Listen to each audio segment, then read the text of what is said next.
Hello दोस्तों, मेरा नाम प्रशांत सागर है और क्रीपी कंटेंट हिंदी में आपका स्वागत है।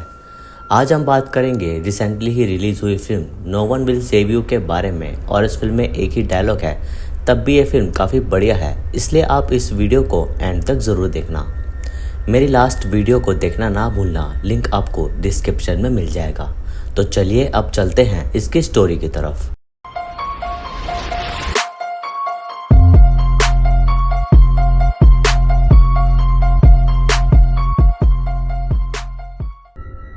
तो फिल्म की शुरुआत में हम ब्रिन नामक लड़की को देखते हैं जो एक रिमोट एरिया में अपनी ज़िंदगी आराम से जी रही थी और ना ही उसके पेरेंट्स उसकी लाइफ में थे, जिससे वो थोड़ा दुखी तो रहती थी, लेकिन वो एज अ हॉबी अपने टाउन का एक मॉडल बना रही थी जिससे उसे अच्छा लगता था। और अपने प्रोफेशन से वो एक टेलर थी और लोगों के कपड़े बनाया करती थी। एक दिन ब्रिन उसी ड्रेस को कस्टमर के पास डिलीवर करने जा रही थी कि उसे उसके गार्डन में एक क्रॉप सर्कल दिखता है जिस पर वो पानी मारने लगती है, क्योंकि उसे लग रहा था कि उस जगह ग्रास नहीं उग रही है। टाउन में जाने से पहले ब्रिन थोड़ा डरती है क्योंकि वहाँ के लोग उसे पसंद नहीं करते और ना ही उसे उसका क्रश पसंद करता है, जिससे वो थोड़ा परेशान रहती थी। पैकेज डिलीवर करके ब्रिन अपनी मॉम के ग्रेव के पास बैठती है क्योंकि वो अब उसकी ज़िंदगी में नहीं है। टाउन के लोगों से ब्रिन हाय हेलो तो करती है, लेकिन कोई उसे खास भाव नहीं देता। रास्ते में ब्रिन को उसकी बेस्ट फ्रेंड मॉड के पेरेंट्स दिखते हैं, जिनसे वो छुप जाती है क्योंकि वो दोनों ब्रिन से बेहद नफरत करते थे।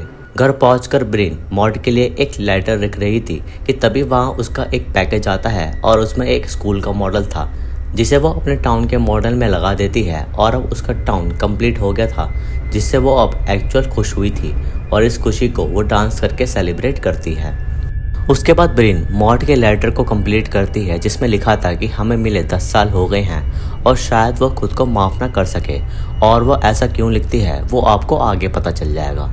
रात को डिनर करने के बाद ब्रिन सोने जाती है और उसके सोते ही उसके घर की लाइट्स फ्लक्चुएट होने लगती है और तभी उसके घर के बाहर से डस्टबिन के गिरने की आवाज़ आती है और इससे ब्रिन की आंख खुल जाती है। ब्रिन नोटिस करती है कि घर में इलेक्ट्रिसिटी नहीं है और तभी उसे उसके हॉल में किसी की हलचल महसूस होती है और उसे किसी क्रिएचर की अजीब सी आवाज़ सुनाई दे रही थी, जिससे वो डरने लगती है।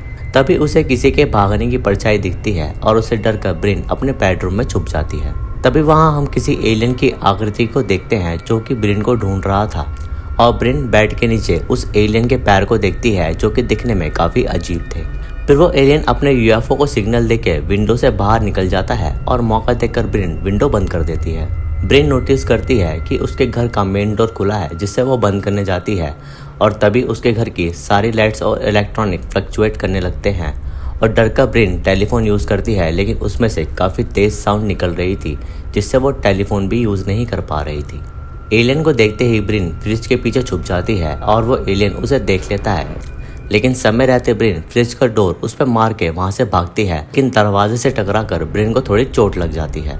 वो एलियन ब्रिन का पैर देख लेता है और उसके पास आकर उसे अपने पास खींचने लगता है, लेकिन ब्रिन के हाथ में एक शार्प ऑब्जेक्ट था जिससे वो एलियन के सर में स्टैब कर देती है और वो एलियन वहीं मर जाता है। ऐसे ही एक कोने में छुपे हुए मॉर्निंग हो जाती है तो ब्रिन उस एलियन को सोफे के क्लोथ से कवर कर देती है और उसके बाद वो मदद के लिए टेलीफोन का यूज़ करती है, लेकिन वो अब डेड हो चुका था। ब्रिन डिसाइड करती है कि वो ये टाउन छोड़ देगी, लेकिन वो अपनी कार स्टार्ट नहीं कर पा रही थी क्योंकि उसकी कार को भी एलियंस ने डेड कर दिया था। रेडी होकर ब्रिन मदद के लिए साइकिल से टाउन की तरफ जाती है, जहां उसे कोरियर सर्विस का ट्रक पलटा मिलता है और इससे हम समझ पाते हैं कि एलियंस ने सिर्फ ब्रिन के घर ही हमला नहीं किया बल्कि पूरे टाउन पे किया है। ब्रिन अपने क्रश के घर भी पहुंचती है और उसका घर भी पूरा टूटा हुआ था और गार्डन में उसे जगह जगह क्रॉप सर्कल्स दिखते हैं, जिससे वो ये समझ पाती है कि वहाँ काफ़ी सारे एलियंस यूएफओज हैं। उसके बाद ब्रिन पुलिस स्टेशन पहुंचती है जहाँ उसे मॉड के पेरेंट्स दिखते हैं और इससे पहले वो कुछ बोले मॉड की मॉम उस पर थूक देती है, जिससे हमें उन लोगों का गुस्सा ब्रिन के लिए दिखाई पड़ता है। किसी की मदद ना मिलने पर ब्रिन घबराने लगती है, लेकिन वो खुद को संभालती है और इस फिल्म का टाइटल भी यही है कि no one will save you, यानी कि कोई तुम्हें नहीं बचाएगा और इसलिए ब्रिन को अपनी मदद खुद करनी होगी। तभी ब्रिन को एक बस वहाँ दिखती है, जिससे वो डिसाइड करती है कि वो उस टाउन में नहीं रहेगी और वो उस बस में बैठकर टाउन से बाहर जाने लगती है। लेकिन तभी हम उस कोरियर मैन को देखते हैं जो उस पर अटैक करता है और देखने से लग रहा था कि वहाँ मौजूद सब एलियन से पोजेस्ड हैं और उनके गले में कुछ रेंग रहा था और शायद उसी वजह से एलियन सभी लोगों को कंट्रोल कर पा रहे थे।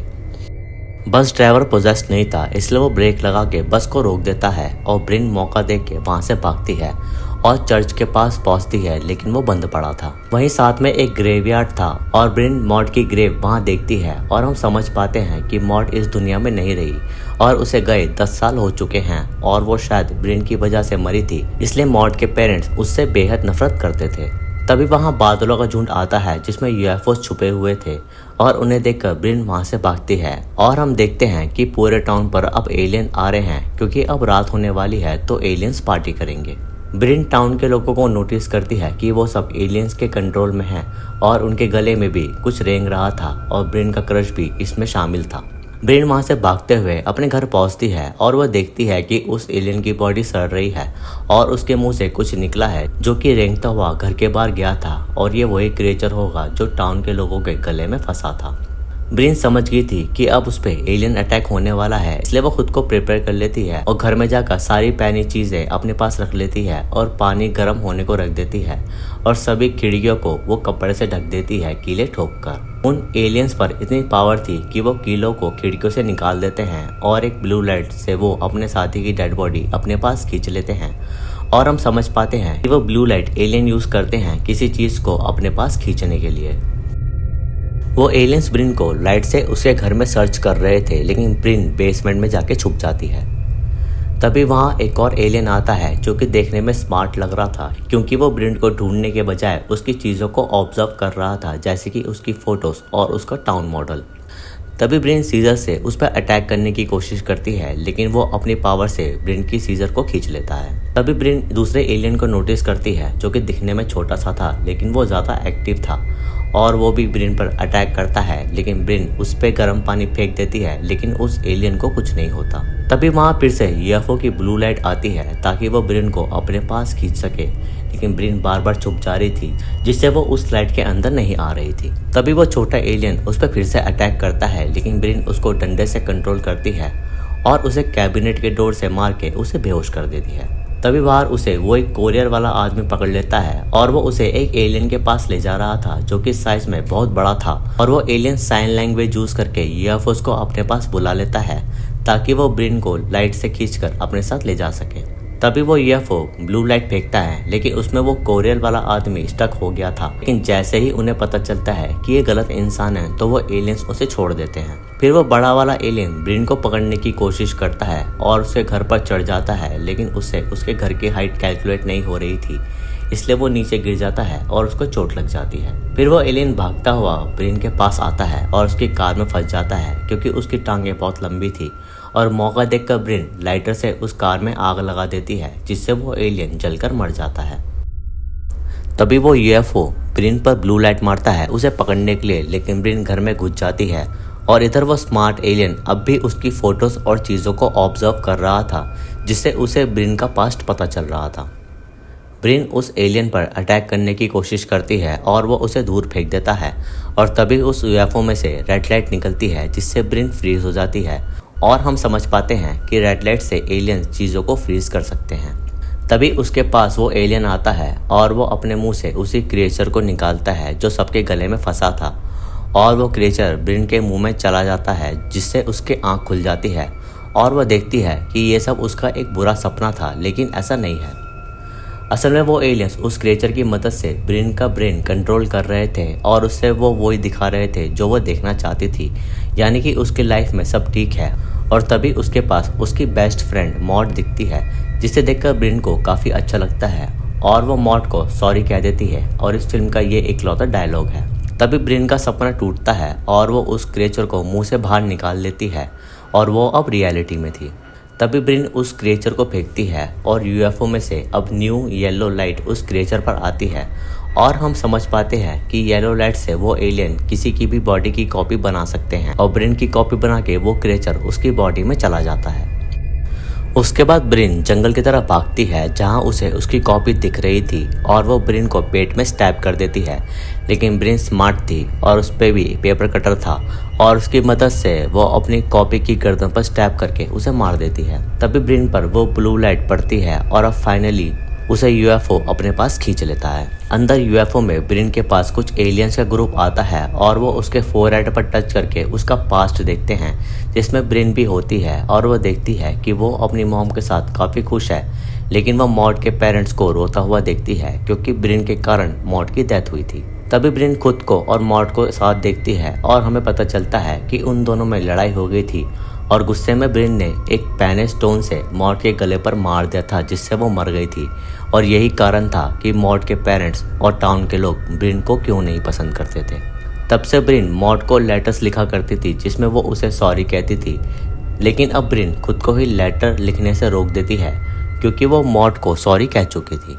ये सब वो एलियंस भी देख रहे थे और ब्रिन को ऑब्जर्व कर रहे थे और उसके बाद वो डिसाइड करते हैं कि वो ब्रिन को वापस धरती पर भेज देंगे और वो ब्रिन को आज़ाद कर देते हैं। तभी हम कुछ रेड एंड ब्लू लाइट्स को ब्रिन के पास देखते हैं, जिसका मतलब ये था कि टाउन की पुलिस उसे बचाने आ गई है। फिर एंड में हम देखते हैं कि ब्रिन काफ़ी खुश है और टाउन के लोग भी, और वो क्रिएचर अब भी उनके गले में है।